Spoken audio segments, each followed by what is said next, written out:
Hello there guys, and welcome to the review after Raw Halloween edition. We are joined, of course, as always, by the incredible AcidicSaul09. Hello there. Right, to start off with, before we go anywhere, we'll give you a little lowdown. We're going to do the review as normal. Go for everything that obviously happened during the show, but at the end, we will have the, obviously, best superstar of the show and worst superstar of the show, and then at the end, after that, we will also have our predictions for Crown Jewel. Bear in mind this. Crown Jewel. Yeah. Yeah. Obviously, this is bearing in mind from Raw. We don't know about SmackDown, and we don't know if there's any SmackDown matches added to Crown Jewel yet until we get there. Which I don't think there will be, but we're not too sure. They've already got about 5 or is it 6? No, 5, 6, or 7 matches I think on the card. Literally 3, 7. We've got 7. 7. 7 and an appearance, which we'll get to. Mm-hmm. The only thing I can see SmackDown doing is throwing a curveball in there, but I don't think they will. So, like I said, we'll do the predictions at the end, and if it comes to SmackDown and they have, then we will more than likely re-record, basically just do a little thing to add on if there is any SmackDown, which again we don't think there is. No. Right. Straight away to start us off, we've got no promo, which is a little bit different. It's straight away to entrances. Yep. I mean, I did like the fact we're not doing promos at the start, which is good. It's good to get straight into the action, and it was basically a continuation of how it finished on last week, wasn't it? With Yes. Bianca versus Nikki Cross. Which, do you know what? It's actually a nice touch. Like, the end of the episode meets the start of an episode. Because you got to think, Raw is essentially a series. It is several episodes during the season, as they keep trying to push over. And it is the longest episodic show on television, isn't it? Yeah. 1993, I think it started. Jesus. So 30 years next year. So what I will say is I had to go rewatch this because our clocks went forward in the UK. And me being me was like, oh, I'll load up a stream. I'll get, 1 o'clock is when we start. Luckily, I thought I went on at 25 to, and I thought I'd put up the stream just so I'm ready. It turns out we was already kind of into Theory versus Seth Rollins. So I missed the first 2 bits of Raw, which was Nikki and Bianca and Bobby and Brock. So you're probably going to have to take over here. I have got notes on it, don't get me wrong, because I rewatched it. But what I will say is Nikki Cross's intro, banger. Yeah. And it's nice to see a bit more sanity-like, but a bit more fashion. Yeah. I must admit, when Raw kicked off and they said, "Oh, Bianca versus Nikki Cross," because of last week, the way last week's episode was, I'd completely forgotten that Nikki had even come back. But so I was like, "Oh yeah, who's Bianca going to be fighting? Oh, it's Nikki Cross. Yeah, she's back." Yep. Nikki, she's got that sort of crazy vibe with her again, and so much better than the Nikki ASH stuff, because that was just terrible. I think it was her idea, the ASH stuff, but it never really got over with people. It was a pretty good match. To start with, I wasn't that enthused because of how Raw was last week. Yeah. So I sort of took me a little time to get into the match. I enjoyed it though. Once after about 2 or 3 minutes, I was starting to get into it. Bianca was looking strong as usual, but the craziness of Nikki, she's just completely nuts, and it looked like nothing Bianca could do was going to stop her during that match. Lovely. As the match went on, we had Damage Control come out and distract the referee. Bailey then threw Bianca into a ring post. But as this goes back to what happened last week. Despite the fact that Damage Control had seemingly come out to assist Nikki in getting the win. Nikki ended up taking out Dakota Kai and Io Sky, even though they were sort of on her side ostensibly. And this allowed Bianca to get back in the ring, hit a KOD, and get the victory. Yeah. For me, it felt again a bit like a distraction finish. Yeah. But this time it was different because the guys who'd done the distracting, it backfired on them. So the Hills this time didn't get a win. Yeah. So a couple of bits I had really was Nikki looks like NXT Nikki. The ESC overpowered us. There was a sunset flip that got blocked because Bianca's just too strong. And I put Cross cannot get momentum at all. You were saying like even though Cross was crazy, Bianca was just stopping at every movement. And then they actually look like they've got great chemistry. Yeah, which is something that goes away, I think, at the end of the episode, which we'll get to. Nikki Smart Heel, go for the legs. Yeah, she did spend a lot of time working over Bianca's legs. I love it when stuff like that is so prominent that Nikki, although she's crazy, she's smart. Bianca is all power. Take out the legs, you've got no power. Then damage control, question mark.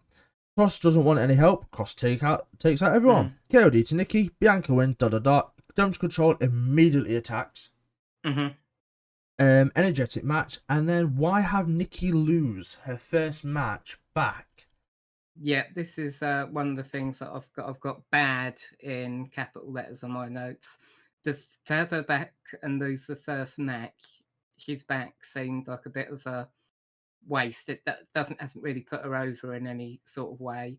And partially, I think it's WWE's fault because they've got her up against Bianca, and they obviously didn't want Bianca losing either. And they've had to do it this way for what happens next that we'll talk about. But yeah, it was just. I just find it really odd. What you said, having Nikki Cross lose her first match back as Nikki Cross makes no sense. If it was a case of there was distraction or a DQ, I would not have minded. Yeah, I would not have minded damage control getting in and kicking the crap out of Bianca, kicking the crap out of Nikki, so that you get a DQ. You don't know what's going to happen, so you leave the thing of, could Nikki actually beat Bianca? But no, they had Nikki lose. Yeah, I mean they could have gone with that DQ finish like you talked with, considering what happens after the match, because that would have still worked out in much the same way and protected Nikki at the same time. So I actually don't have any more notes at this point because I blanked out. Okay, well, because we after the match we had the beatdown, didn't we, on Bianca, and my interest sort of perked up when Alexa Bliss came back. Okay, fair. So yeah, that was it as well. Asuka and Alexa Bliss made their return. After being out for kayfabe injury, they're saying. I think so, but it was only 3 weeks, wasn't it? They come back down, make the save, and then all of a sudden we get a thing you're saying, oh, they've now got a tag team championship match at the end of the night. Yes. Oh, okay, cool. Not really earned it, but yeah, sure. I give the match a 3.5 out of 5. Disregarding the end of the match, which was a bit scrappy. I got 3.5. Nikki and Bianca clearly have chemistry and have a good match. Yep, no, I agree with you. I also gave it 3.5 out of 5. Nice. It was much better than the majority of the matches we had last week, and I'm trying to grade things on a curve at the moment. So, yeah, it's a big improvement. Yeah. Like I say, the finish was a bit, but overall, good match. I guess it's one of those that because Nikki's like distracted and stuff like that it's kind of like, would Nikki win clean? I still don't agree with the finish. I'm not going to make excuses for it. It's a bad finish personally, but that's the decision they've decided to go with. Yep. Then is Bobby and Brock sit down interview. Yeah, we get the sort of little recap of what's been going on, don't we? Yeah. And then a face-to-face interview with Now, do you Bobby and Brock. reckon it's nothing about pride? It's just basically it's a custody of the BL trademark. hmm Because you've got Bobby Lashley, BL, and Brock Lesnar, BL. So is it I hadn't BL on even a thought pole of that. match? I don't know why my mind Uh, went there when they said Bobby Lashley and Brock Lesnar, but I'm like, it must be BL on a post match. I'd imagine if this was AEW and they had Mark Sterling, then that'd definitely be a thing, wouldn't it? Yeah, Mark If- Sterling could make that interesting. I wouldn't Yeah. mind seeing that. So from what I saw again, Bobby and Brock supposed to have the sit down interview, and Brock Lesnar's not there. No. Again, you'll have to go for this one more Yeah. so because I've got a couple of notes, but I wasn't.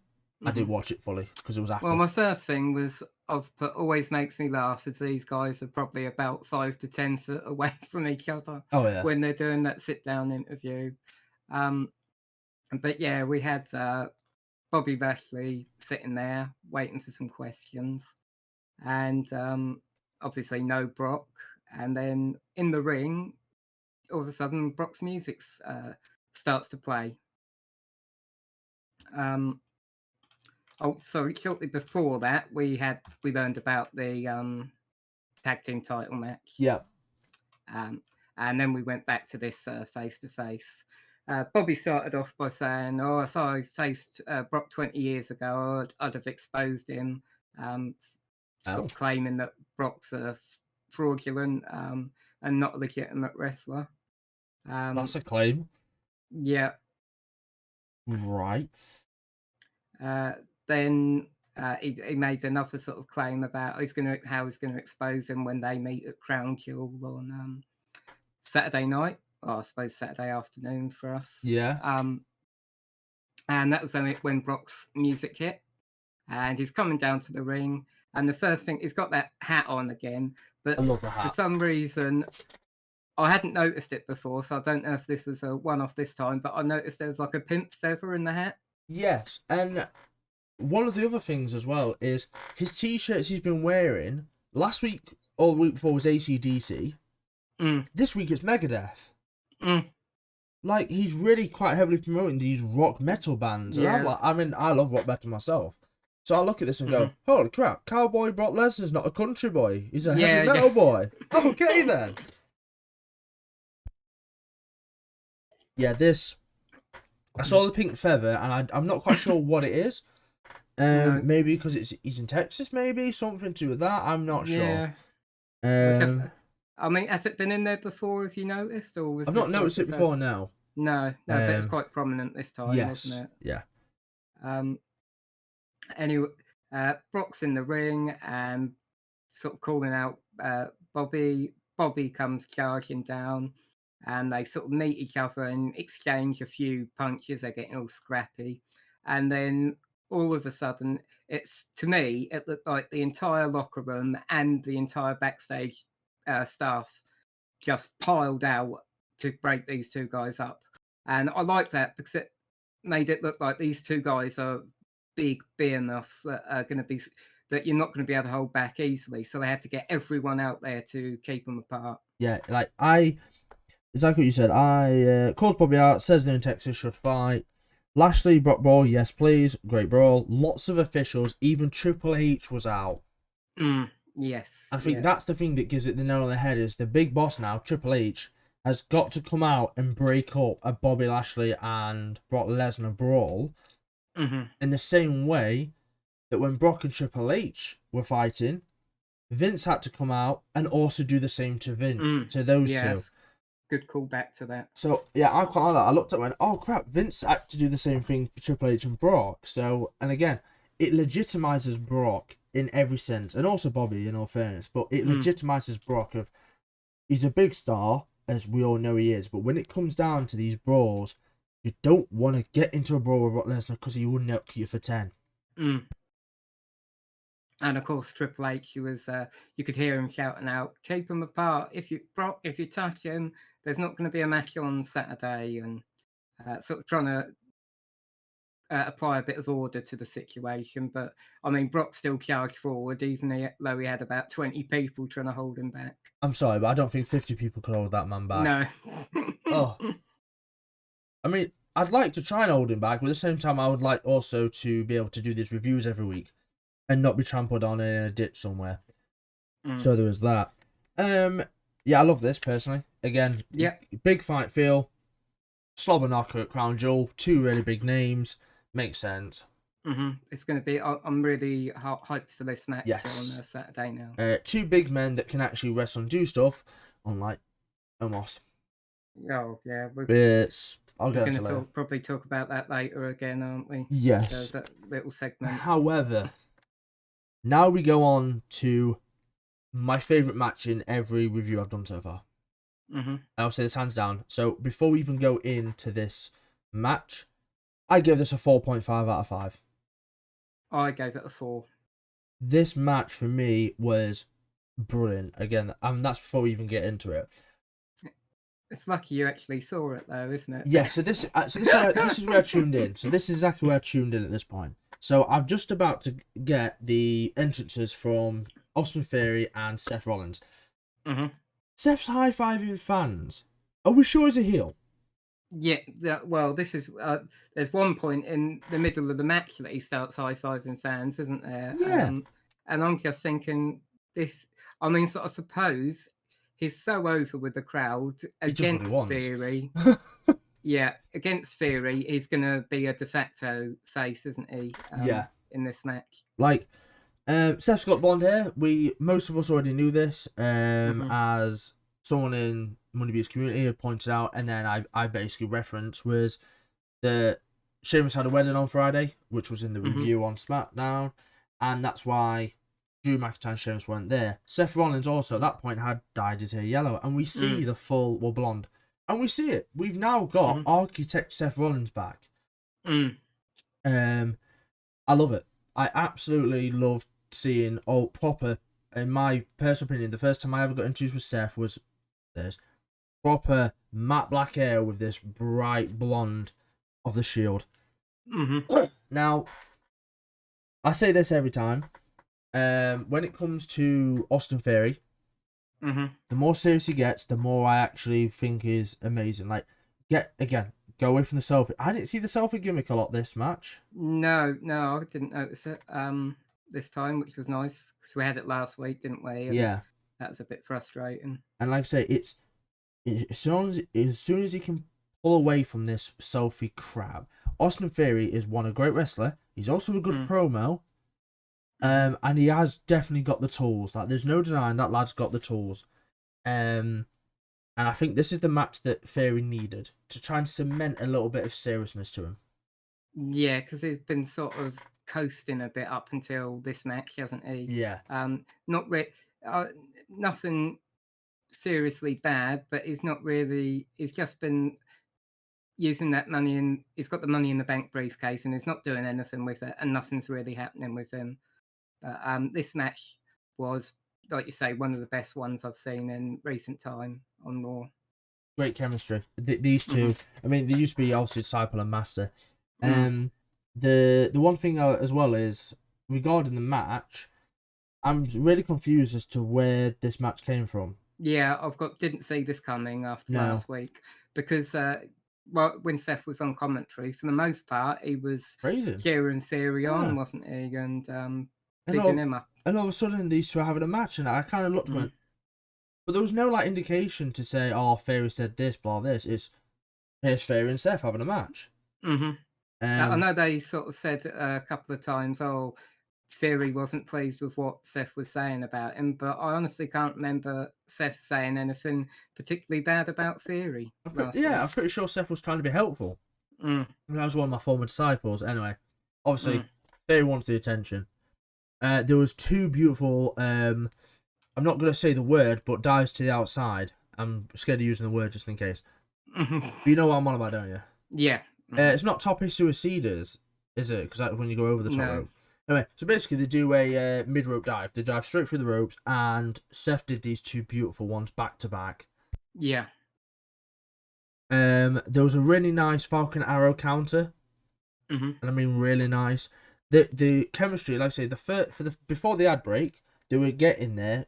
As soon as it came back after ad break, it was all fire, all cylinders, Mm. and this match went, and I'm so glad it did because they obviously Seth's theme song, they were going for it, as you Yeah, they said. were constantly singing it, weren't they? Pretty much Yeah. the entire match. Um, I said obviously kind of match Fairy needs. Counter after counter of pinfall. I love this spot. Mhm. I absolutely love this spot of just counter after counter after counter pinfalls. Mm. It's brilliant. And again, it's just for me legitimizes Fairy a bit more than a joke wrestler because he's not. No. You know, he is a damn good wrestler, and yeah, this I said again, make Fairy serious, and then there was a spot where Fairy went for the pedigree. Mhm. And I'll be honest, I think the pedigree could be a good finisher for Fairy. Mm. Um, Um. yeah, Yeah. Is it actually Seth's finisher? I it's. know he's got the curb stomp. Yeah. I reckon it's a signature at this point. I reckon the Mhm. pedigree's been downgraded to a signature because I've Mhm. not seen him one hit the pedigree or two No. have people because he had the pedigree whilst the stomp was banned. If you remember, Mm. they banned the stomp at some point, which Mhm. because it's called curb stomp at that point, they banned it, Mhm. and he had to go use the pedigree, which worked. But then it started to not pin people. So now it's one of those moves where if you're facing a Roman at edge, you're going to get a nice pedigree spot or Bobby because you're going to spear Mm. into a pedigree. Yeah. But I think the pedigree is now classed as a signature because if you was to go play the games, I think the Falcon Arrow gets downgraded to a normal move of his arsenal. Yeah. It's just like I said, normal move. And I think the pedigree is a signature, and the stomp is the finisher. Mhm. But yeah, so the fairy tries to go for the pedigree, doesn't work. And then I've got counting to stomp, and I don't realize why I Mhm. don't write anything more about that. But yeah, No, count. Go on. that was about how it finished. I Yeah, think. Yeah. pedigree counting to the stomp, and a clean 1, 2, 3. And obviously, if you get any more notes Yeah. I on it, mean, at the start of the match, it was all Seth pretty much for yeah, probably about 5 minutes. There was a nice bit where he dropped to, he sort of had Theory draped over the barrier, the crowd barrier, and then went off from the announce desk and drove his knee across Theory's neck. And that was the point he actually high fived with someone in the crowd. And I'm thinking, bloody hell, is this actually heel Seth Rollins or not? yeah, that's Um, like you say, we had the reversal from a suplex into the Falcon Arrow, yeah. series of near falls that ended with Theory scoring a big punch, That and sounded then like it hurt. yeah, and then he drove Seth down head down on his knee for another super near fall. So Yep. that was when I thought Theory was actually going to win it. And then we ended up with the pedigree transition into a reversal into a curb stomp. I really enjoyed the match. Like I say, I gave it 4 out of 5. Easily the best one I've seen since we started reviewing Raw. Yeah. Yeah. This I'll allude to another match: Roman versus Matt for the titles. Hmm. That on SmackDown. That Hmm. for me is a 4 out of 5 match. The Yeah. Riddle and Roman match. And this was quite like it. Not as good as that, but still on that par. Yeah. Again, so Hmm. this definitely gives Theory a bit of he can hang with the big boys. He Hmm. got a very near fall on Seth. My issue is that move he used to get that really close near fall Hmm. took way too much time to set up. Yeah. You shorten the time down, you do a quick finger. That's why the Sister Abigail by Bray Wyatt is one of the best finishers because it can just go straight out of Yeah. nowhere and bam, It, Sister Abigail. mm. And it's the element surprise with the finishes. You know, like let's Bit like say, the RKO. yeah, the RKO is brilliant because it's a surprise finisher. So you have moves like that, you're going to do well. But if you've got a Mm. move such as what he tried, where he's hooking the leg, picking him up, and all this, it is a long process to get to the finish point. Mm. And for me, just needs something a little bit quicker. Hmm. But other than that, Theory looked great here. In Lost, Yeah. Theory looked great. Then it cuts. A car arrives. Yes, this was a bit of excitement, actually, wasn't it, when we found out who was inside it? Yeah, and it cuts to the car door. Roman Reigns is at Raw for the first time in a little while. And the wise man, Wise Paul man, Heyman. Paul Heyman, which in that shot, you just see him get out the car. Mm. And he's smiling his arse off. Yeah. I loved it. And then it cuts, we get a little bit of interference. We then get told Bray Wyatt is going to be live at Crown Jewel. Mm-hmm.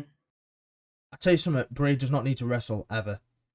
No, it's just at the moment he's doing so well with just speaking and everything that's going on. Yeah. It's amazing at the moment. That's going to be amazing. The crowd there, because it's going to be massive, obviously, it's pay-per-view. Premium live events, IPLE standard, which, by the way, on Saturday when it is live in my Discord, I will be streaming the PLE Crown Jewel in my Discord. So I'll leave a link to that below if you do want to come watch it. If you like the reviews and you want to come watch some wrestling with us, we don't mute, we talk about stuff that's going on. If you want to mute and watch it, by all means mute and watch it. But the invitation's there. If you want to come watch Crown Jewel with me and Sauls Saturday, you're more than welcome to, depending on what time it's on. Yeah. I mean, we had a good laugh when we watched Halloween Havoc the other night, didn't we? Well, we did until I fell asleep 15 minutes before I was supposed to finish. I had a busy day. So yes. We also, sorry, just before the Bray Wyatt thing, we also got told that tomorrow is the 1 year anniversary of Mandy Rose's NXT Championship reign. Yes, and I think personally it's Gigi Dolan that's going to turn on Mandy Rose. I was thinking this when I looked at it. There's nobody left, so the perfect person, Gigi Dolan or Lacey Jane, is it? JCJ, I think. That's one. Yeah, something like that. One of those two to turn on Mandy is the way to go with this. You push Mandy back on top main roster. I think I'm with you with it being Gigi, because at the Halloween Havoc, when they went out to the haunted house and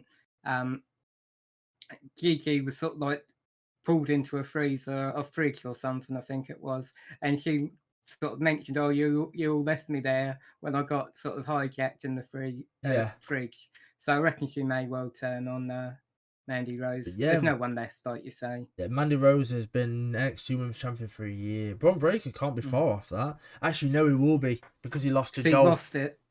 Yeah, he lost to Dolph halfway through. Little side note, Braun Breaker's dating Cora Jade, and it turns out that Gigi Dolan may be dating Zachary Wentz. And if you don't know who Zachary Wentz is, he's the guy that was in NXT with Wesley as the Rascals, but got fired due to false accusations that have now been proven bullcrap. And Zachary Wentz is now basically a man that has no allegations against him, which he shouldn't do. So, without getting into all the politics aside, he's basically been proven he's not got any against him. And it looks like Gigi Dolan may be dating Zachary Wentz, for what I've seen all over my Instagram this morning. Halloween pictures and everything. Whoa. Then we go to the ring. Yep. Roman Reigns entrance. And people turn around and says, "Oh, this Roman entrance is crap." Bog off. As soon as you hear that first bit, you know it's Roman, and you're like, okay, I'm in the presence of a god. I'm in the presence of the greatest of all time. I mean, the Dallas crowd loved it, didn't they? The Dallas crowd was so into Roman. I think the thing is, Roman gets cheered because of and this is actually something that goes in, which I'll get onto, is Roman is now at that point where he transcends heel or face. You just love the guy because of how he is. Yes, people such as Benji don't like Roman because he always wins badly, they say. But you disregard matches, promo-wise, he has come so far from his first John Cena feud. Yeah. My God, that John Cena feud was awful to look back at. Because he stutters and he doesn't know his words. And now you go to this present day, he's incredible. Yeah, I think Paul Heyman's probably had a little bit to do with it, because of he's got so much experience. I mean, helped back when Brock first entered the WWE in 2002. Brock was a bit sort of, while he was a big, strong guy, he didn't really have much of a personality or anything. And Paul Heyman sort of really helped him along. And the stuff that he's done for Roman now, yeah, Roman, like you say, he's now. A year ago, you'd have probably still said Roman was a heel, but now he's just transcended face and heel, and Yeah. just on another level. Roman gets down to the ring, and before you know it, Usi. Yeah, we got the Usi. Sami Zayn is brilliant. Sami Zayn's created something there, and that's going to stick, and it's going to do well. Because I saw B&M Bargains on Twitter feeling Usi today. Mm-hmm. It transcends wrestling. It literally goes, oh, you're feeling Usi. Again, WWE is a massive product. Mm-hmm. And yeah, we get the Usi chant. And Paul Heyman here. So Roman sticks out his hand for the microphone as usual. Mm-hmm. And then we get Paul Heyman giving Roman Reigns the mic and goes, oh, what a pass! What a pass! I love this because Paul Heyman, I think, is... I love listening to Paul Heyman speak. I've watched a couple of things on him, like telling trainees, look, if someone doesn't work, try again. And all he's such an encyclopedia of knowledge. So interesting to listen to the guy. And then Dallas, Texas. Acknowledge me. I acknowledge you, my tribal chief Roman Reigns. Thank you very much. This podcast also acknowledges you, I believe. Even though that technically says head of everyone's table for Saul, you are my actual head of the table, so... thank you. You've acknowledged me there, so... Yes, I acknowledge you, Roman, and I also acknowledge Saul. Yeah. As you are both head of my tables. Yeah, go on. One thing that Roman said that did make me laugh was he said that he has Sammy and Jay out in the world working on being more Usi. That set off another round of the Usi chants, didn't it? Yeah, Tim Man says, because they're like, Usi, Usi, Usi, still chanting. That's what you said. Working on being Usi. My Usi right-hand man. Oh my god. Then... Roman was said he sort of changed tack here and said that he normally sort of hypes up his opponents and he ends up destroying them anyway. But for Logan Paul is not even going to bother doing that because how is a guy who's only had 2 matches ever going to beat him? I think they mentioned at the start that he's on the cusp of 800 days as Universal Champ. Yes, which is 792 in total days. Outrageous numbers. Outrageous numbers. He then turns around, so he goes, so I'm not going to hype up. The tribal chief won't hype. But the wise man will. Yes. But his face is like, what? What? Why me? Why? What? No, okay, sure, whatever. And then we get one of, ladies and gentlemen, my name is Paul Heyman. One of the best lines, apart from Uzi, in wrestling, because everyone will get on with that line. Yeah, all the crowd said it with him, didn't they? Yeah. And then Paul Heyman sort of did make a point of mentioning the metal plate that Logan Paul's got, with this one lucky punch or one lucky shot or whatever it is. I'm over this already.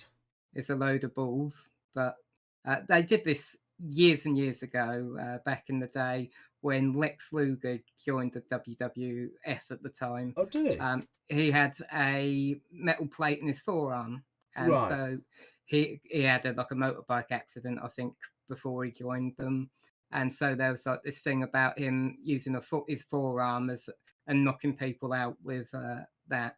So that was a big thing at the time, but they pretty soon forgot about that he had this plate in his forearm because he was hitting people and they weren't staying down. So hopefully that'll sort of go along the lines of this, and we're not going to hear about it constantly. So I can't exactly remember why I put this, but I put one lucky bull shies a punch. And then I Mhm. put Roman's face is great. HBK trained Logan Paul. I can't remember why I put Roman's face is great. I think Paul said something, Mhm. and Roman's face was just a picture.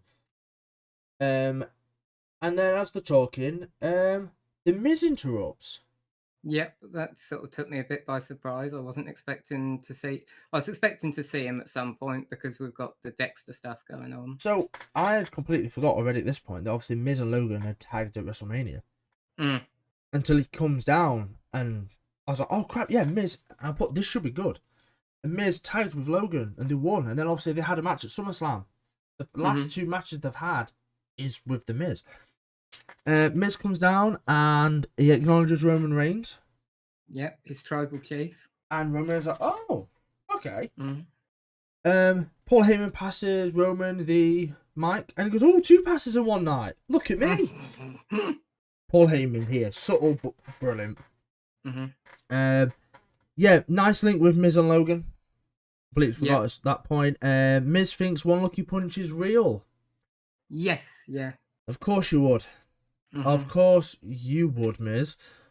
Miz mentions that or him who shall not be named, or Mhm. Dexter Loomis as we know him by. He knows Logan's weakness. So is Roman going to help Miz out with Dexter. And then Roman's line, I think I like this guy. Yes. I put Miz is such a suck ass. Mm. And then Roman says, everyone's talking about Logan knocking me out. Next minute. Big One super. Superman punch. Yeah. Straight Superman punch to Miz, clean out. When Mhm. you all should be worried about me knocking Logan out. Mm. Roman's enraged. Logan Paul is underneath his skin, whether he wants to admit it or not. I didn't quite catch everything at this point. So Miz is on the floor and Roman is walking out. He's Yeah, walking. he was shouting. Yeah. I think he said something along the lines of, if there's a button, you still couldn't find it. And, I am the company. I am the table. And he was literally just so outraged with everything. He's just shouting down the camera like, "This is my yard. This is my camera. This is Yeah, my show." I think he said, "Yeah, this is my company," sort of thing. Yeah. He was really sort of fired up, and like you say, it's because as much as he doesn't want to admit it, Logan Paul has got under his skin.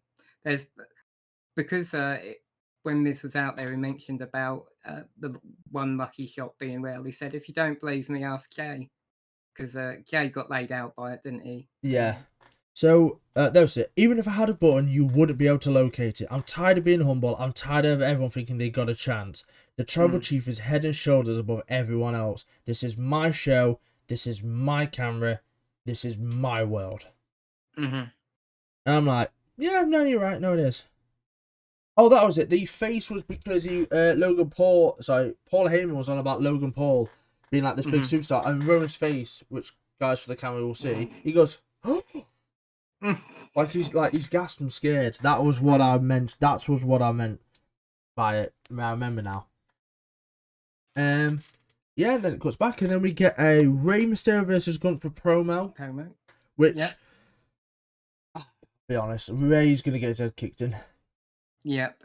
I mean, first of all, Rey's half the size of Gunther, and I know that shouldn't really matter, but Gunther's also got the rest of the Imperium with him, Yes. and Rey's on his own. So there's no way Rey's going to win that IC title Friday night. No. Why could this not be on the Saudi show? Would Give have been a good match.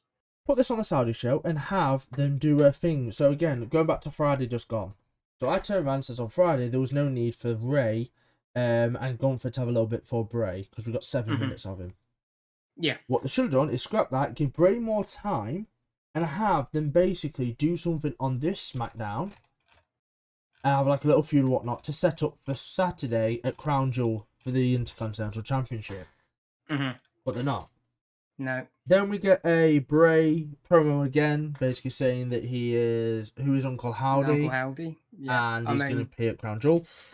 we've spoken about this, haven't we? We're both pretty sure it's Bray under a prosthetic mask. Yes. I know we said on social media, people have been pointing out that Uncle Howdy's got an earring like Bo Dallas, but you said to me anyone could put that earring on and wear a mask, Yeah. and There you go. you're You're Bo gonna, Dallas. yeah, Bo Dallas. And like I say, Bray is that type of person. He's smart. Mhm. So it could. And as I said on the SmackDown review, I do personally think that it could lead to Cody versus Bray. Mhm. And I think that's a really good major first feud to go into. Mhm. But I also think it's also a bad first feud to go into because Cody, when he gets back from injury, you're probably going to push him to the moon to face Roman. Yeah, and you don't want to get into the position of having Bray losing constantly again. Yes. So I do think a Cody Bray would be amazing Mhm. at some point down the line, but we'll see.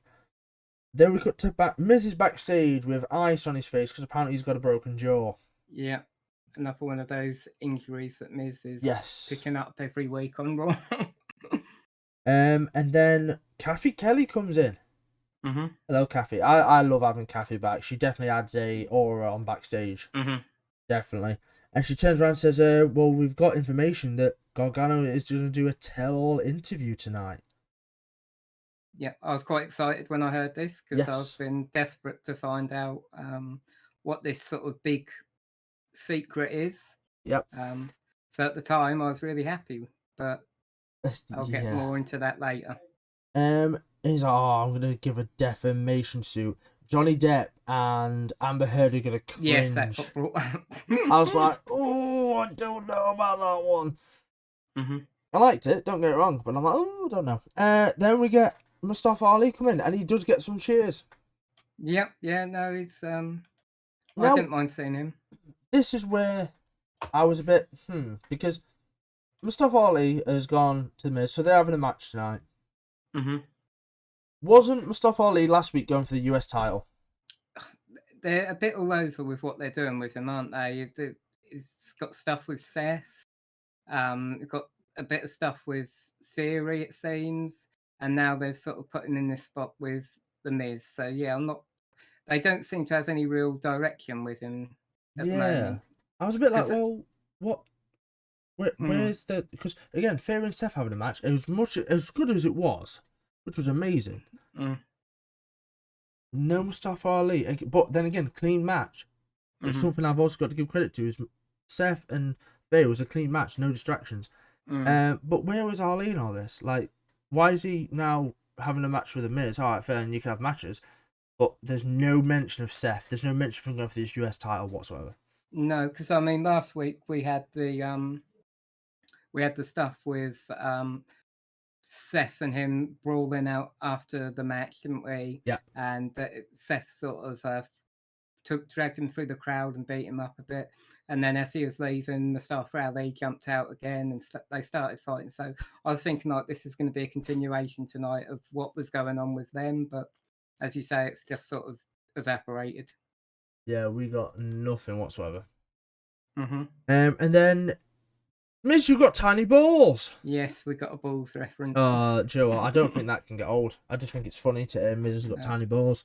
Because it was the old everything's big in Texas except for your balls. Yes, everything's big except that your balls. And then we cut to Judgment Day time. Mm-hmm. Now, I love this group. Judgment Day's music is amazing. OC music is also amazing. I've said this before in my SmackDown review. I'll say this everywhere. WWE is hitting on all cylinders with theme music right now. Mm-hmm. All cylinders. I don't realistically. Rhea Ripley's got a new theme song, but you won't hear it because Judgment Day will play over it. Yeah. Which is slightly annoying because I know I've got Rhea's on Spotify and I love that one personally. But I just think that they're not missing. They are hitting where it needs to be hit on theme music. Judgment Day have won the last 2 matches. Yes. Right, I'll go over to you for this one. We also get told while the entrance is going on, that we're going to get Riddle and Otis in a trick or street fight later. Yes. So my heart sank a bit when I heard that. Well, at first, yes. Yeah. Well, we'll get to that later, Yeah. won't we? But yeah. Then we got Anderson versus Damian Priest. Crowd gave a really good reaction to Anderson and the rest of the OC when they came out. Yeah. Like you said, they're on a 2-0 run against losing run against the Judgment Day at the moment. And we'd spoken about them apparently, well, rumours are that they're getting a fourth female member to help them out with the Rhea Ripley problem. So I was sort of thinking maybe we're going to see this person tonight. Spoiler alert, we didn't. Yeah. Now, Anderson and Priest, both good wrestlers, and I enjoyed the match. But my big issue is it's basically exactly the same as the previous two matches have been. With the finish, it's good that they're making Rhea look strong and quite dominant, but it's just the same thing every week, and for me it's starting to get annoying and a bit boring. There's not really a lot more I can say about it. The match itself. I liked. There's some good spots in it, but for me the finish was a bit dire because it was just a repeat again. I agree. So things that I point out was yes, plant Dom. Look, I don't hate Dom like Money Benjamin hates Dominic Mysterio. But what I do know is that Dominic is a heel and he does deserve to get punched in the face. And it was lovely to see him get dropped. Out, didn't he? Yeah. Priest is so good that Carl Anderson's spine buster is beautiful. There was this weird choke slam, face slam is what I've called it, because I don't know what quite to call it. He picks him up in a choke slam, but instead of on his back, he picks him up and then like launches backwards and plants him on his face. Yeah, I wasn't entirely. I've just got a strange move. Is what I've got written down. Like, and it looked good because it's a little bit different. It looked alright, but it just didn't seem like a Damian Priest type move. No. And then backslide victory. So we get Carl Anderson with a backslide on Damian Priest of all people, which I think is a bit. Then we've got Rhea low blow as always. The OC gets decimated, and Dominic Mysterio has heat, not Latino heat, bad heat. Major boost for Dom, but the thing is, Dom's doing his job properly. Everyone's like, oh. I suppose I should say that the OC did actually win this match. Yes, Carlson got the victory. But the finish still felt the same because of the way it ended after they got the win. The OC were completely laid out and destroyed again. Well, I've got some more notes to do. Yeah, it's the same old, same old. The only thing I said 3 out of 5 for this match. I enjoyed it. The match for what it was. What do you have? I had 2.5 out of 5. Match was, like you say, match was good for what it was. Yeah. But it's just the stuff at the end again that was ridiculous. There was a point here where all 3 members so the male members are all being attacked, they're attacking each other, and Rhea's standing in the ring alone. This is where the perfect time is, bring that 4th woman down. Yes, to go for exactly Rhea. What I thought. That moment, Rhea stood on her own, and she's like, look what's happening. This is when you debut that 4th member to come down and equal the odds. They could have brought out Mae Young at that point, and I'd have upped it by the score by a star. But yeah, nothing. Nothing at all. This was, and then like I say, Rhea, and they just stood tall, and I'm like, okay, right. And there's just no, as much as they should speak for themselves, there's no hype going into this match because all it is yes, OC got a fluky backside victory, but other than that, Judgment Day's dominated this feud so far, and they've got the upper hand. Hopefully, they will debut this woman at Crown Jewel. Yeah, we think it's probably going to be Charlotte Flair. Yeah, me and you personally think, but now it's got to the point where it's going to be Crown Jewel.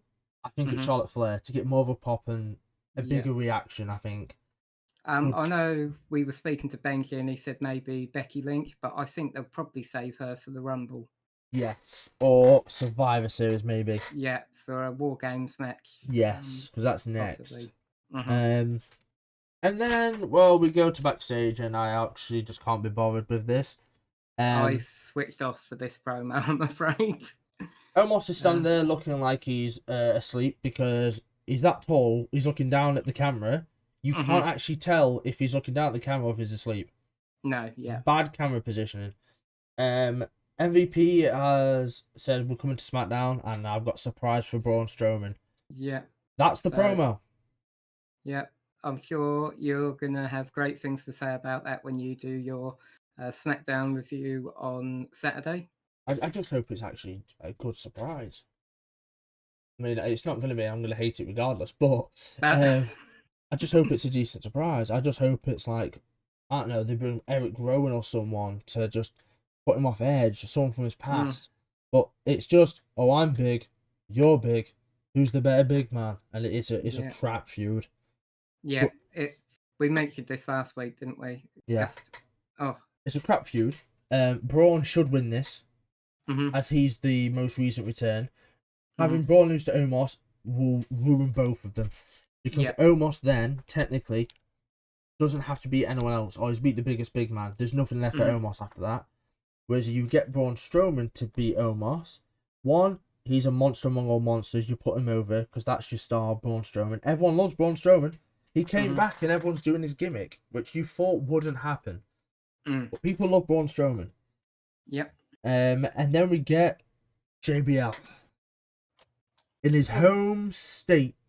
Yep, he was getting quite the pop to start with, wasn't he? People giving him a good ovation. So yeah, he comes in and it's oh my god, it's JBL, it's Texas, his home state. Massive cheers. And then he goes, oh, like the likes of Stone Cold Steve Austin. What? Huge pop. What? No, let's not start this again, Rami. What? And everyone's like, oh my god, he's praising. And then he goes and calls everyone a snowflake. Yep. Oh, this is brilliant. And this is how promos are done. Like, I'll say this every time. JBL is such... he's just so good, rather. That's a bad word. Yeah. He can turn anyone against him. Like you say, in his home state, you'd expect them... in part of me was thinking, maybe he will sort of play up to the crowd this time. But another part thought, this is JBL, so he's going to say something that's going to offend him. Called him an embarrassment to Texans, didn't he? Yeah. Your fat hillbilly hands, chubby hillbilly hands, sorry. Oh, brilliant. And like I say, if you're going for a promo, people, JBL's one to follow, because he had the crowd cheering for him, then booing for the next second. Because he said it with conviction, but also he knew the words to say. And yes, it was your typical, well, this county, this area, but JBL's from Texas. So you'd expect him to play into, oh my god, I'm Texas, all this kind of thing. And then he rips into his own state because he hates the way the state has become. Millennials, Gen Zers, it was brilliant. Then he introduces Baron Corbin, and I've just put, what the effing Jeffers is he wearing? Outfit is an eyesore, is what I've got written down. What the effing Jeffers was that outfit? It was horrible. And I mean, horrible. Again, I think he needs a theme music change. The theme music is still Happy Corbin, and it doesn't fit with... Not with the new gimmick. Yeah, again, you want God tier music, you look at Roman Reigns. I'm not saying Baron Corbin has a Roman Reigns theme song, but what I'm saying is, give him some music that actually makes him feel a bit goddish, a bit important. Not some crappy casino tick-alongs. He doesn't sound like a threat when his music hits, does he? No. They start talking about stuff, and JBL... So I kind of zoned out because I was too focused on Baron Corbin's outfit at this point. I know he goes on about the Texans saying, oh, you scraped your last bit of money to come see me, and I appreciate that from my heart. Thank you. You've come to see the modern day wrestling god. But the truth is... And then we got some gold again. Oh my god. The truth is... R-Truth dressed as a cowboy. Oh, I love with this. a little toy horse. I love this. What's this up? guy. What's up? What's up? What's up? Yeah, I love this. Again, Yeah. truth is just brilliant, and it's smart ways to bring him in. Oh, the truth is here. Cowboy Truth. And then he goes, oh yeah, I like your Halloween costumes. You've dressed up as an out of touch old man. Yes.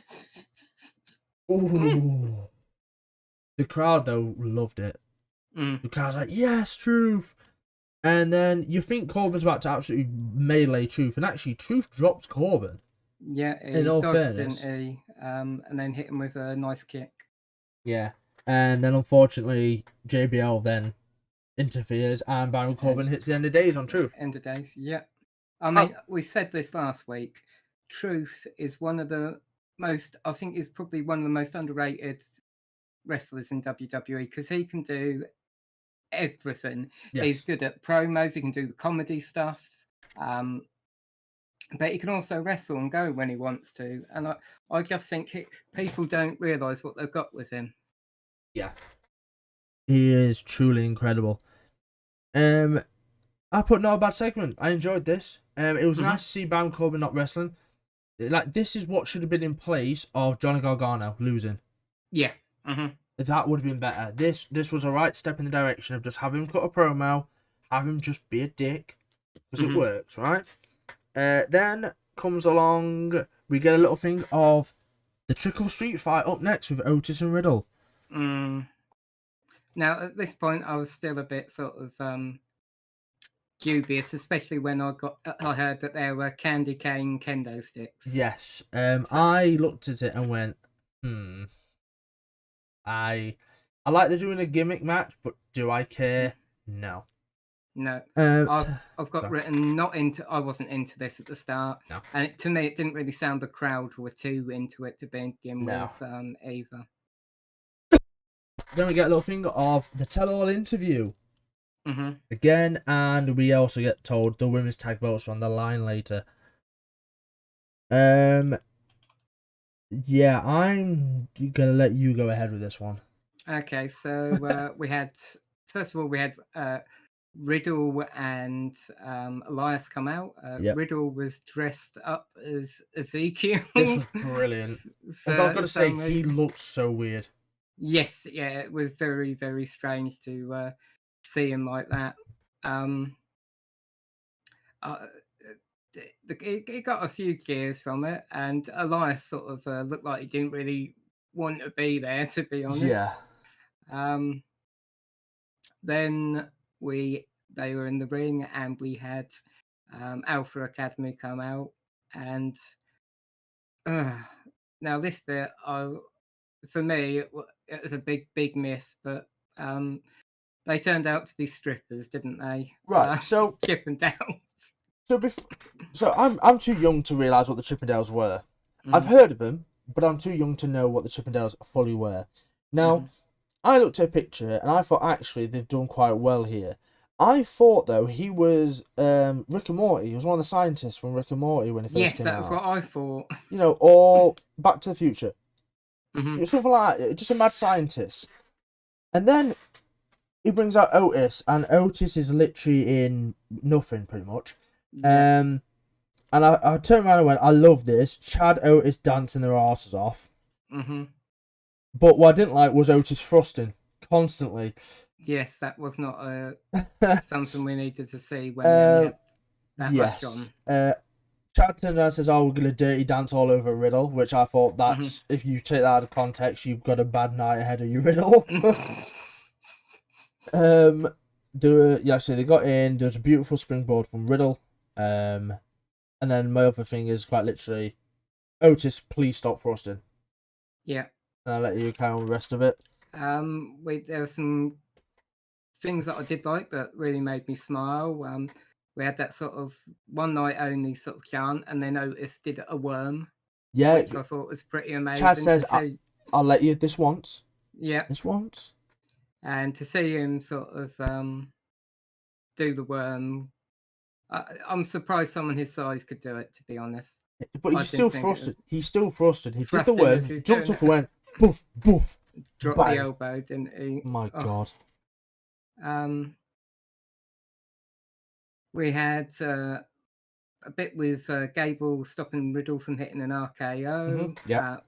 Elias then sort of, while Gable was sort of celebrating to the crowd, Elias came charging across the ring, hit him with a huge knee that sent him flying off and through a table and a pumpkin, and that sort of took Gable out of commission for the rest of the match. And then do you comment on some stuff? The only other thing I've got is the finish now written down for this one. Yeah, so I put the worm in first, god damn it. Chad through the table, beautiful jumping knee by Elias. RKO counter was very smooth. Otis gets a pumpkin on his head. Yep. And then gets RK pumpkinoed. Yep. That's what I put. It's a mouthful, but it's RK pumpkinoed. Pumpkinoed. Riddle wins. The RKO was a bit flat, but then again, I would not want to take it RKO with a pumpkin on my head. Looks like it could hurt badly.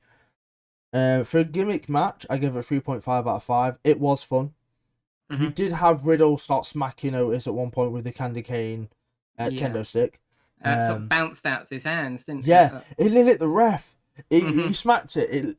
I think he lost grip, and the ref was like, "Jesus Christ, Riddle, calm down." Yeah, and then to finish it off, you put the pumpkin back on Otis's head. For a gimmick match, yeah, 3.5 out of 5. Yeah, I gave it a 3. I was going into it expecting to be giving it a 1.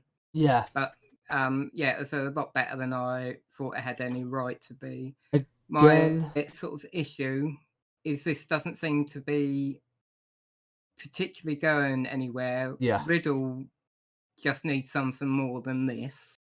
I'm hoping it's going to lead at some point to a Riddle Elias feud in the future. Possibly.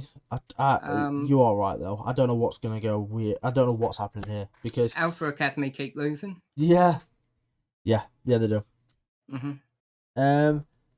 Yeah. Other than that, like I said, it was a good match. Don't get me wrong. It was a lot better than what was expected. And again, it was one of those gimmick matches for Halloween, which fair dues. Then we cut backstage. Sorry, go. That has to be the end of this for me, though, personally. Yeah. If they want to do something with Riddle and Elias, that's fine, but no more Riddle, Elias, and Alpha Academy, please. Hell, I wouldn't mind Riddle and Chad. Just Riddle and Chad going off because they both could have a really good match and they go off and do whatever they want to go do. We move backstage to seeing Nikki. Is this the point where Nikki Cross is sat with him? I think it is. Yeah. So they're in backstage, and Nikki Cross is just sat to the side of Damage Control. Bear in mind, they attacked her and she attacked them earlier on. She's just sat there rocking. Weird content. If you saw her rocking on her own, like craziness, but she's just sat with Damage Control rocking about. And I'm like, it's a bit weird. And then we get a very angry Dakota Kai. Yeah. Which personally, I love this because. I mean, I love Dakota Kai. I think she's absolutely incredible. But just her having this much expression of she's so angry, she's losing her temper, she's getting hot-headed. Brilliant stuff. Leads back to... She seemed quite rattled as well, didn't she? Yes, very rattled. And she's like, they're not even wrestling a match. How do they deserve a match? What's this? It's like, no, in all fairness, Kai, I actually agree with you. Like, they saved Bianca and they get a title match. Not exactly fair, is it? No. Other than that, I didn't really have any notes on this. I just put very angry Kai. Yeah, Bailey rallying Sky and Kai is what I've got, and then a bit strange having Nikki rocking about to the side of them. Yeah. I think that was really all there was from to take away from that. I was getting excited about the match, although in the heart I thought, Alexa and Oscar haven't got a chance of winning this. And we'll get onto that later. For now, it's Miz and Mustafa Ali. We did get a nice mention of Big E. Yes, so he's NASCAR, is it?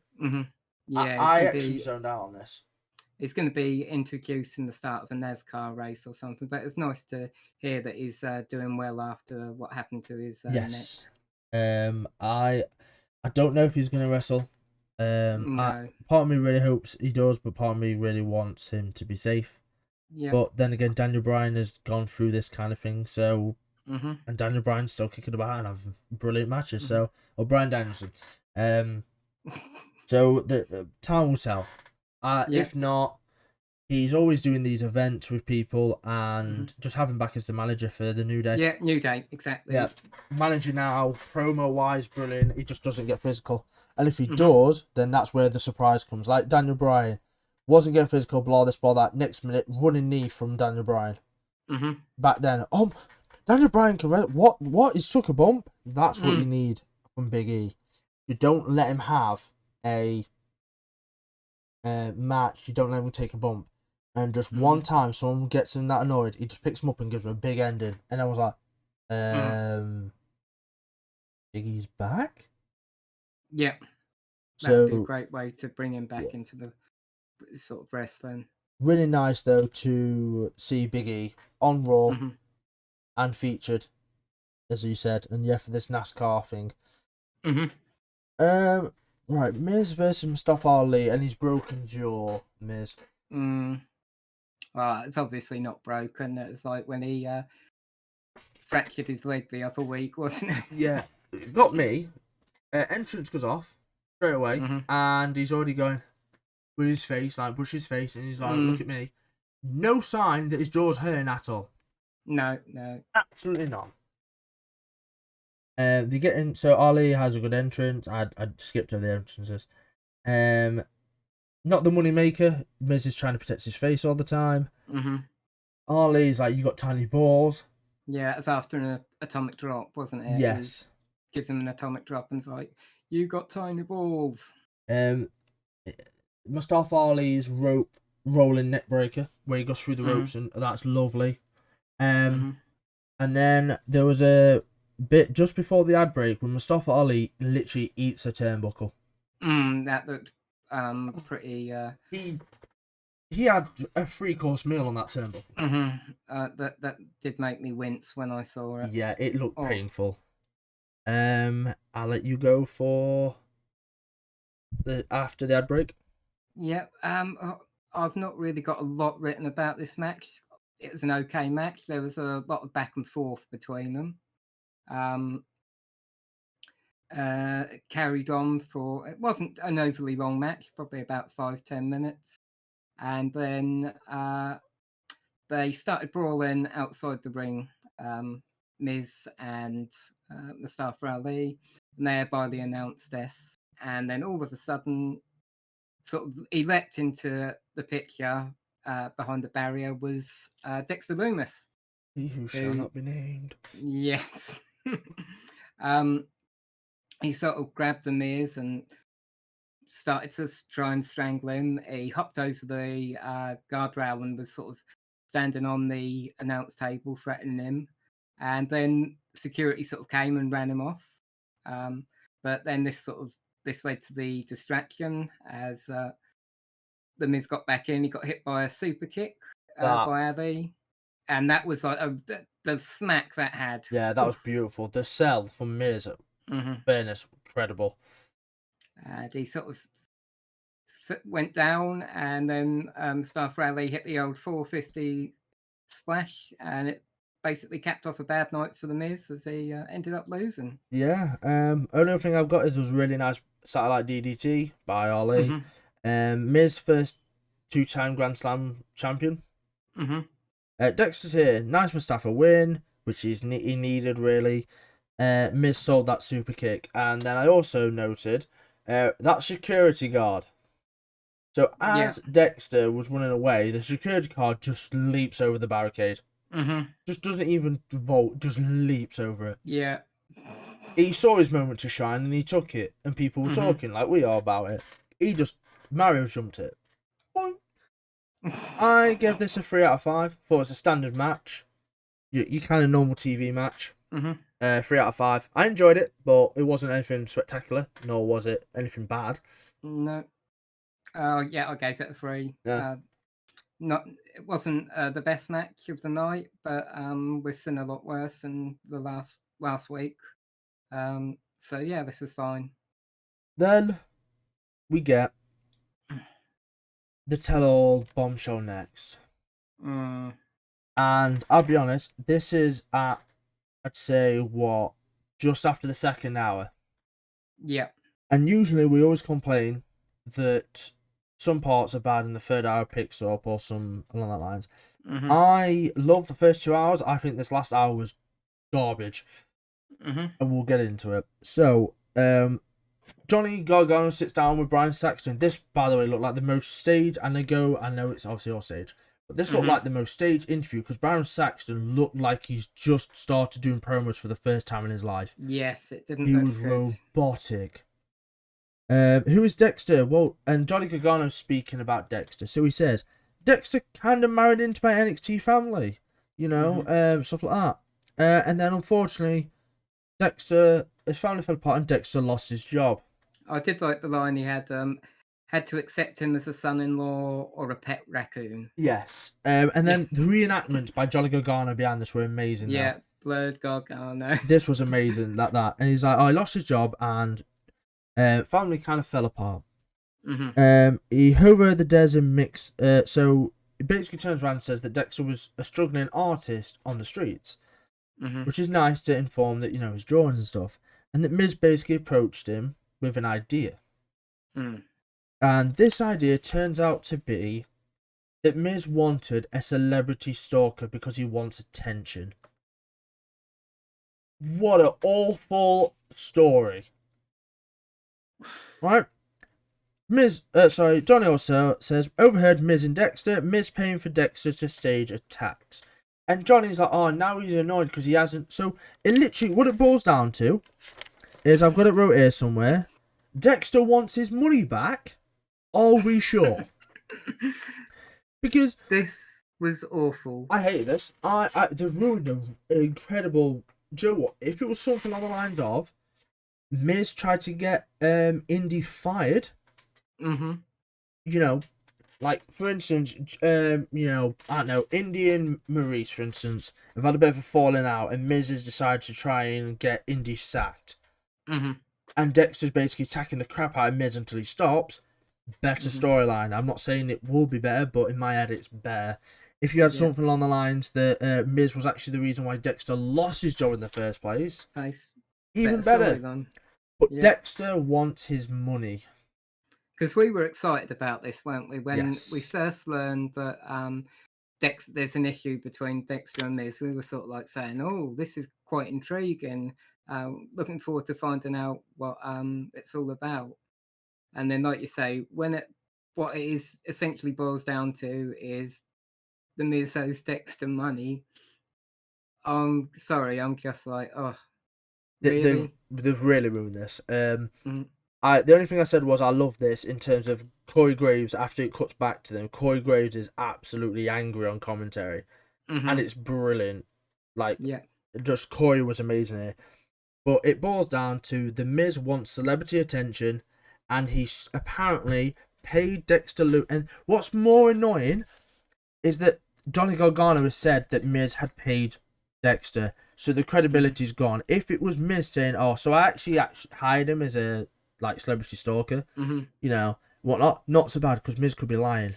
But the fact that Johnny Gargano has turned around and said, oh yeah, so I overheard them talking and Miz wants to... That didn't sound like the Miz on the phone, by the way. No, it certainly didn't sound like him. But Miz was getting Dexter to stage his attacks and basically make Miz look important because he's got a celebrity stalker. It has just ruined all credibility for any superstar in that storyline. I hate this. I genuinely hate this. And it's on par with Omos. I hate this. I think the sooner this finishes and we move along from it now, the better. Unless it turns out that it's fake and Johnny's also told a lie and he's got something wrong and that Indy Hartwell comes into it. Joe, I wouldn't have minded. It's a little thing of, by the way, Candice LeRae is okay. Because nothing's got said about Candice after her attack last week. No, she got she's worked over by Damage Control, didn't she? And... What is she okay? You know, can she wrestle again? Nothing about Candice at all. Just completely forgot that she got attacked and brutalized last week, or so we think. And do you know what? Then it gets worse. Well, first of all, I'll say you could be right because it didn't sound like Miz on the phone. So Yeah. maybe there's a small sort of glimmer of hope that maybe this was Johnny Gargano doing it, because we never heard Dexter talk either, did we? Because he doesn't talk. Yeah. So it could well have been just Johnny Gargano recording, doing a funny voice and pretending to be the Miz. So Like, that could potentially save it. yeah, there's moments in this that Miz is like, oh, well, he was against Bobby Lashley for years title. Come on, it's the Miz. He's never going to win it. No. Yeah, he's never going to win it. So we needed Dexter out there. But I'm like, you've just basically said that Dexter's been paid to be a celebrity stalker. No. He is a stalker, not a celebrity, a stalker. And like I say, give him a proper reason, not he's been owed money. It's a bag of crap. Yeah, and as I said, it just gets worse. This is really where I hated this last hour of Raw, because we get that, and I'm deflated. I'm thinking, well, this has ruined what could have been good. And next we get Alexa and Asuka versus Damage Control for the titles.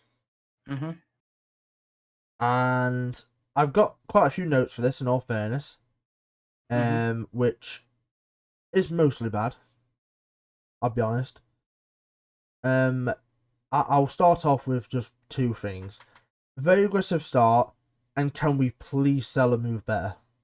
I'll let you carry on with the rest. Well, I've started off by saying another women's main event for Raw, so I thought that was a good thing. 2 women matches this Raw, in all fairness. Yeah, and we had main event for women's for Raw last week with the women. Yep. And we've got it again, so that was sort of like a positive for me, that the women are getting quite prominent spots at the moment on Raw. As you said, we've got a very aggressive Alexa when she sort of comes out. But that lasts for about 2 or 3 minutes, and then we get sort of, felt like 10 minutes, but it's probably closer to 5 of Alexa getting worked over. And I think this is where you're going to mention, talking about some of the selling, because it wasn't particularly convincing for me. It was off par. One of the main things I made note of, chemistry is off slightly. They know what they want to do. They haven't got the chemistry to do it. You look at Theory and Seth. They know what they want to do, and they know how they're going to do it, and the chemistry will give them. And even later on with Bianca, there's a little bit where Bayley's kind of supposed to be on the side of the rails, which we'll get to. And Bianca starts to run, stops, then runs again because she's out of time. And it's clunky. Yeah, I mean, there's a bit where Asuka kicks the post, but that was so delayed. Yeah. You saw Dakota Kai getting shot. Yeah, getting shot to pull Sky away, and literally Asuka should have easily been able to see that she was going to get pulled out of the way, but she still went for the kick. And yeah, it's just things like that were quite annoying with this match. Yeah, and then she didn't particularly seem to sell that knee later on. No, they kept. I know that Kai and Sky sort of kept going back to trying to do moves on it, but there wasn't a lot of selling that I was seeing from what was supposedly quite a bad knee issue. Yeah. Aggressive start, bad sell on moves. I put big boot across the face, which looked quite nice, to be fair. I think because that Dakota Kai in the corner to Alexa, quite nice. Chemistry is off slightly. I put Io Sky versus Asuka. Yes, please. I'd like to see that match. Getting into it slightly, but still not there. There was a stomp that I think was a bit weird, that looked painful. Pops for Alexa Bliss. Yeah. And then there's a point here where the commentators were both like, what's going on? And both of them just said, what's going on? And I was like, commentators don't know what's happened. Commentators are lost. Because they're out of time. They're not syncing. Because the commentators often have to sync with the wrestlers. And I just put again, what is going on? There was a fraction where it just was clunky, and you could tell they were trying to get into motion, but it wasn't working, and it looked bad. Yeah. Lovely double knees from Dakota Kai, I think it was. Mm-hmm. There was a nice code break in midair. I've got written down a nice code red from Alexa. Yes, that's also one. Mm-hmm. Yeah, code break in midair. I've also just yawned at this match because this is how boring and awful it was. Yes, then we get EO tapping, which I get the distraction on the outside, but it's clear as day, and you can hear EO Sky tapping away. And it goes off. Then we get this really weird scorpion kick by Dakota Kai. Yes. It just looked like she jumped on her head. It was strange. Bianca versus Bailey on the outside. Mm-hmm. Then we get basically a bit of back and forth, and again Bianca then stutters to try and run to Bailey, and then runs again, no timing. Takes him up over that spot, going over the barricade. Also looked off. Yeah. Didn't look like it went well, and then Bailey to belly straight through the table, which got a lot of holy bleep chant, and every chant was bleeped out. Yeah, I noticed that which on there when I was watching it back. Was quite prominent, and usually they don't. No. There was a really nice moonsault from EO Sky. She went to do it and she landed it, which I thought was what the hell. I actually didn't write the finish because it peed me off that much. I didn't write notes, but basically, I don't even know the finish. I can't remember it. What was the finish? They were scrapping. Old Oscar was sort of down in the middle of the ring. She was in there with both Kai and Sky. Then Alexa sort of took both of them out separately on the outside. I forget which one it was, if it was Kai or Sky that was in the ring at the end, because I'd switched off a bit myself. But they Oscar hit them and made a sort of blind tag to Alexa. Alexa hit the Twisted Bliss and got a surprise win, because I wasn't expecting them to win the match. So, I mean, the crowd actually seemed to like it. They did pop for the fact that Alexa and Oscar had won, but I didn't see it coming. I thought that we're probably more than likely going to go to Crown Jewel and have Bailey win, and then Damage Control have all the gold. But title change hand, bad choice. Why? I just don't see the point. I really do not see the point in taking the titles off him in this feud. Bianca, Alexa, and Asuka have titles. Why am I off expecting Bailey to now win the Raw Women's Championship at Crown Jewel? That's exactly what I'm thinking now. And then there's another part to it where they're trying to get the tag titles back. Because then it's a case of the three best friends now have all the titles, right? Which it would work on a heel faction, such as Bailey and Damage Control, but Bianca, Alexa, and Thingy, honestly, after, let's say, Bianca wins this match, who goes to fight Bianca? Because unless you bring back Charlotte Flair, which probably is the choice, or she goes the OC stuff, but who the hell? And but the tag team titles need to go. The tag team titles was a good idea, but you've got so many random teams put together, it's ridiculous. You've got Alexa and Asuka, which makes no sense. All of a sudden, you've got Raquel and Shotzi, or Raquel and God knows who else. You've got no actual decent tag, like Damage Control are the only tag team under a name for starters. Yeah, you know, for me, they're still too new to actually just be picking up women's tag team titles.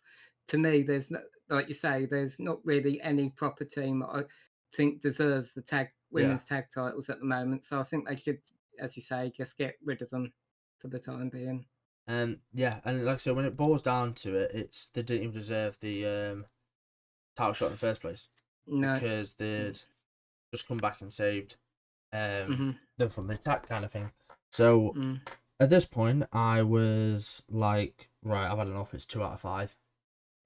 I gave it 2.5 out of 5. So the one thing that, like I say, it's more the fact that I was so certain that Damage Control were going to win.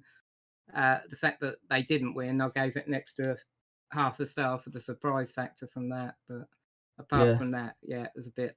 Yeah, I gave it 2 out of 5, and then in total, I gave the show a 3 out of 5. 3.5 out of 5. hmm also gave it a 3.5 out of 5 this Nice. week. Wasn't. But Oh, like you said, the first 2 hours were pretty good, mhm. and then it's just the last hour it trailed off. Yeah. Still think we need to probably reduce Raw to a 2 hour show. Yes. Right. So come to that part. So the worst superstar and the best superstar of the show. So Worst, whilst I would probably like to say Omos, he didn't actually do anything match wise, so I don't think I can give it to him. Mhm. I honestly don't know. I could probably go for any of the 4 women in the tag team match, just for the no sells, the yeah. bad selling. Yeah, most of the other matches were pretty good. Um, Have you got a best superstar then? yes, best superstar this week was Seth for me. There. So your worst, I'm guessing, is the women in the main event. Yes, yeah. And because I can't pick one of them out, I'll just say all 4 of them. My best superstar is Seth or Theory. Mhm. I just think they had the best match, and Yeah. it's between Seth and Theory for me because you can't have a match without having 2 superstars. So I Mhm. will give credit to Theory where credit's due. Mhm. Incredible. And my worst superstar is Omos again. Mhm. I personally don't care. I just think everything Omos related, it is just Mhm. bad. I just don't think that it works. And I've said this in Mhm. the SmackDown, I said this in the Raw before. Omos doesn't work. He's had AJ, he's had MVP. We'll see what the surprise is on Friday Night SmackDown, but I Mhm. don't think it's going to be worthwhile. Yeah, I wouldn't hold your breath, mate. No. So now we're going to come. Actually, if you're having Omos, I'll take Omos as well. Oh, Because sick. Wonderful. even though the women's match was bad, Omos is I worse. yeah, Yes. I could at least sit through that without falling asleep. Yeah. Whereas Omos was just Yeah. Right, so now we're going to move on to the last part of the review, and it is the predictions for Crown Jewel. Now, this is, again, as I stated from the start, as of Raw. So, as we record in this, Raw's finished, and these are the matches that are on the card. So, Saul, the tag team titles, and this is, I've done it in run order as well, according to Usos and Brawling Brutes. Who do you think's going to win the tag team titles? Usos. Yeah, I've also gone for the Usos. Mhm. I just don't see Brawling Brutes unless they take it off him and they start doing the storyline with Jay. Mhm. Don't know, but I just think the Usos are going to win. I mean, there is the potential for Sami Zayn to mess something up and cost the Usos the tag titles, I Yes, suppose. definitely. And because this has been teased for a while now, and especially with like all the stuff recently with him supposedly being in charge of Jay and everything, I reckon if he costs the Usos, it would all explode. Oh, But yeah. because I can't see it happening with Roman in the main event with Roman, but I could definitely see them possibly dropping tag Yeah. titles here. I think it's going to lead. I think this has got to lead to Royal Rumble WrestleMania. Mhm. Got to. Bianca versus Bailey. Bailey. I've also gone Bailey. Yeah. Yeah. I think. After the finish of the tag team Yeah. match. Can't So see it going any other I way. actually did my predictions before this thingy, and I changed it to Bailey because of the end of Raw. Braun Strowman versus Omos. Don't care, but Yeah, it'll Braun be Strowman. Braun. Yeah, we'll move on from that one. It's Braun Strowman. Whether you like it or not, it's Braun Strowman. Yeah. Drew McIntyre versus Karrion Kross in the steel cage. Now, this is probably, I'd say, one of the most difficult ones to predict for me. I will say I've gone Karrion Kross.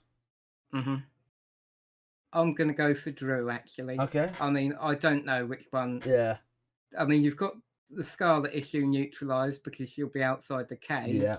but there'll no doubt be she'll do something to get herself involved in Shenanigans. Yeah. I've gone with Karrion for the simple case of I think you can still protect Drew from a loss.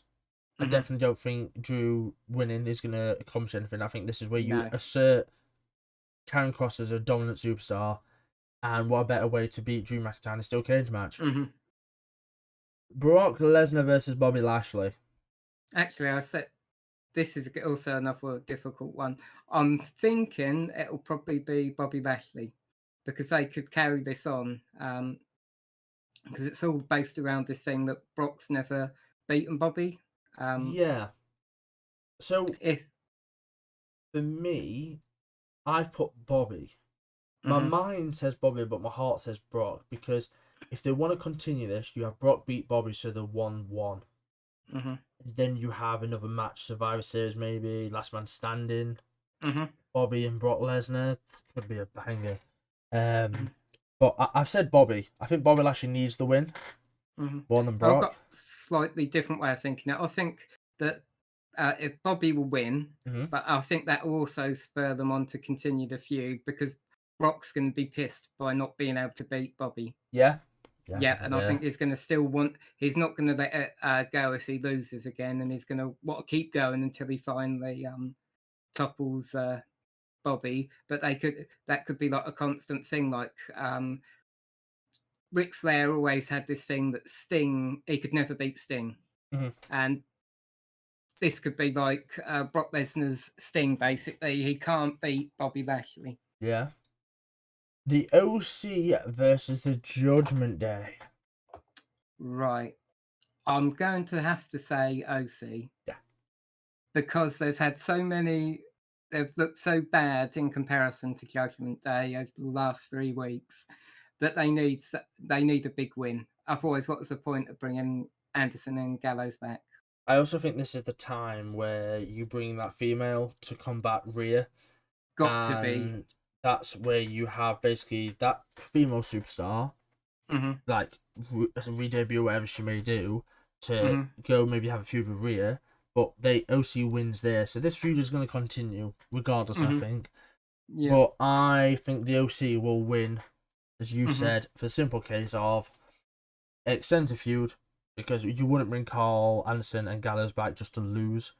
Especially when Carl Anderson is not defending his Neverweight Open Championship and is instead going to Saudi Arabia. Yes. So would you really have him lose at that point? And yeah, I just think it's the point where you get the female to debut against Rhea and the Judgment Day. I totally agree. Roman Reigns. We're saying Charlotte Flair is the female. I still think Charlotte Flair. Yeah. Bigger stage, bigger venue, bigger pop. I reckon. I know we did sort of discuss Roxanne Perez, but I think having her turn up at I think Saudi she's Arabia. too new. She's too green as such. Not wrestling wise, but I think she's new. People in Saudi won't know Roxanne. No, whereas they'd be a lot more aware of who Charlotte Flair is. Yeah.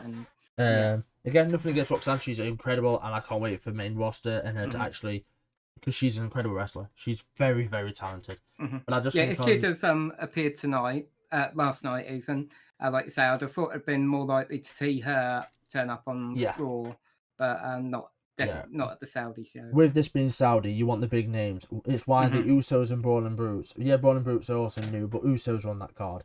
Bianca Bailey, two big stars in their right, are on the card. Braun Strowman and Omos, two big guys. Braun Strowman, though, is very over in Saudi. On the card. Brock and Lesnar. Brock and Bobby. Yeah, Brock and Bobby. The two BLs again, you see. I tell you, it's BL on a pole match. Drew versus Karen Cross. Drew McIntyre is very popular over in Saudi. The OC Judgment Day, it's AJ Styles, Finn Balor.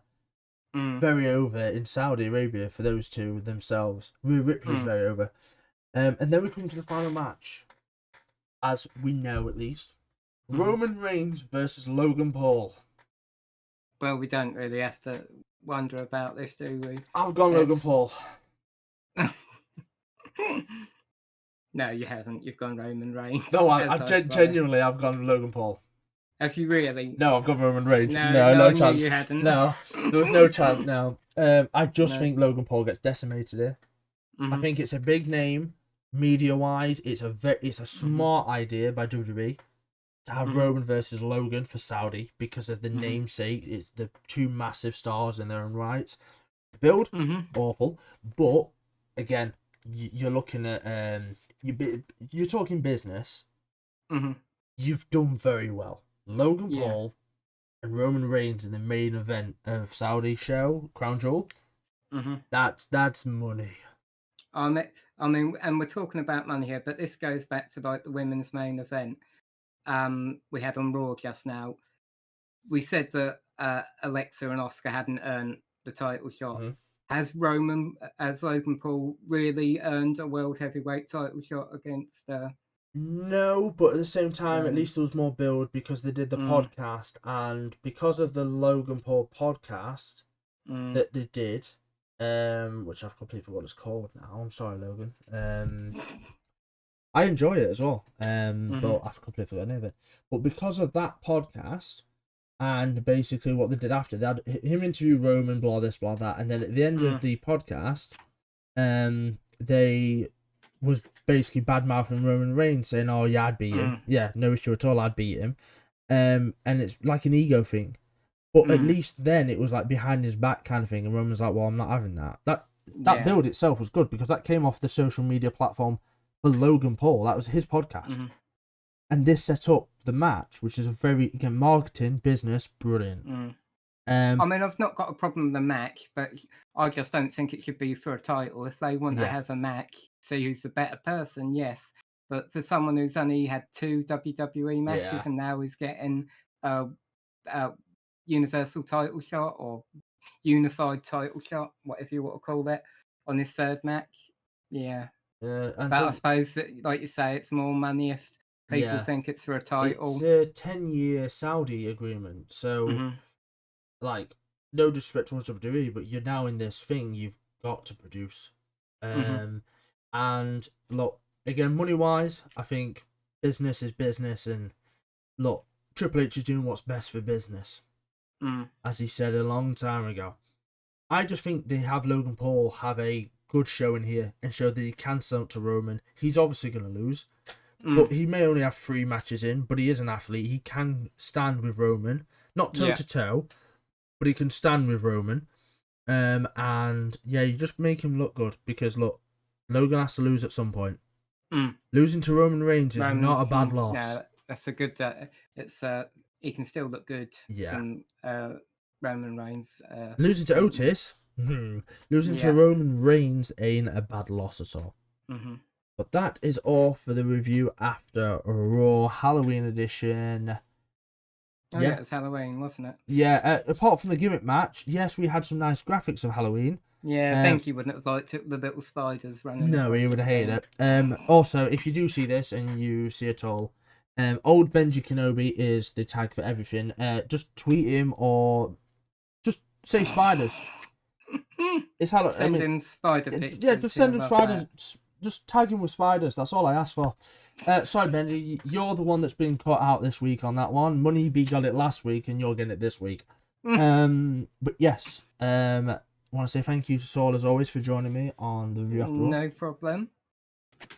You will see me for the Friday review of SmackDown, and then more than likely, in my Discord, link down below, we will be showing Crown Jewel. Now, I'm unsure if we will be doing reactions to Crown Jewel or not. The one thing I think will happen, personally, is Money Benjamin will more than likely be doing a Crown Jewel reaction on TikTok. Yeah. So if he does, I will confirm with him after this, and I will put Money B's TikTok link in the description below. Not like he needs any more followers because he's on 26,000. But of course, help the guy out. Follow him. If you're new to me, you need to go check out Money B. Obviously, Sauls Socials are just over there. AcidicSaul09 on Twitch and VicarSaul on Twitter. But yes, I will give you the link to Money B's TikTok so you can be with him for when he live reacts to Crown Jewel, if he does. If not, then we might look at something, but the plan probably is Money B. Yeah, but we'll definitely be watching it in Discord. Yeah, regardless, we'll be in Discord watching it.